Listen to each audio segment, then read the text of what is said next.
I'm Amy Senk, and I live in Corona Del Mar, California, right here overlooking Little Corona State Beach.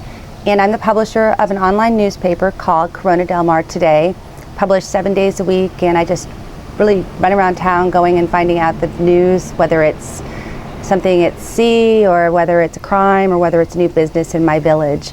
Corona Del Mar is part of Newport Beach. It's a little community that has its own chamber of commerce, its own post office, and it started out at the turn of the 1900s as a little vacation spot that really only movie stars and rich people could get to. You had to take a boat during high tide, and it was very remote and inaccessible. And then in the 20s, it began to become more built up.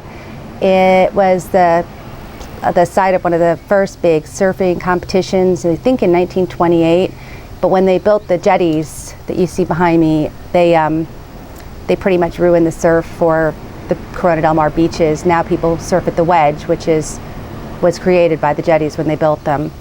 I moved to California in 1992 from the Midwest. I grew up in Missouri, and I think that there's still a lot of Midwestern kind of awe that I have when I drive around and I see things like a dolphin jumping out of the ocean or a whale when I'm driving down to go to the market and I look over and I see a whale that's migrating.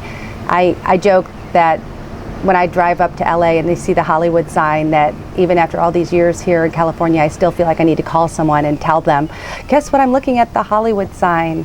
It's just a place where I'm constantly feeling lucky and amazed to be living.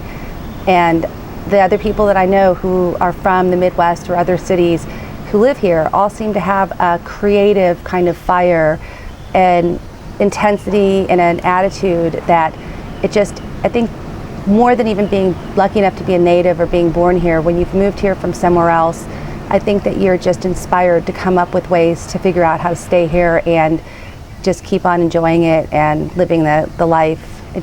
I'm always amazed at the fantastic creativity, sort of the edge that people have when they've moved here from somewhere else.